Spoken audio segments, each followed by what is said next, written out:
So,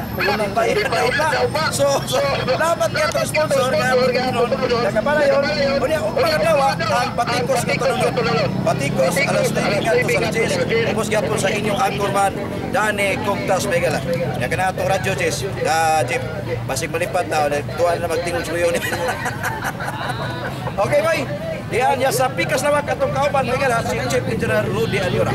May hapon sa atong station manager, Sir Remy Ponestro, atong admin supervisor, Ma'am Krista Brunokit, atong news director, Inday Vanessa Bansong.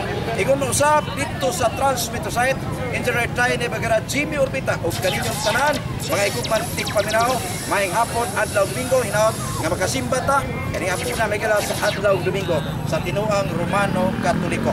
Tanda na halos di Katoliko. Ngayon ba Megala ni Bia, yung na sila, mas dagan kita, pero din sa to, adagan kung badlungon. O namugna, kining pamahayag sa plaza isa sa mga Katolik, Pendepender, aron ipasabot nila Megala kung sa pagtulunan sa Simbang Romano Katoliko, kaya makapaputan ng Kristao kung utuman.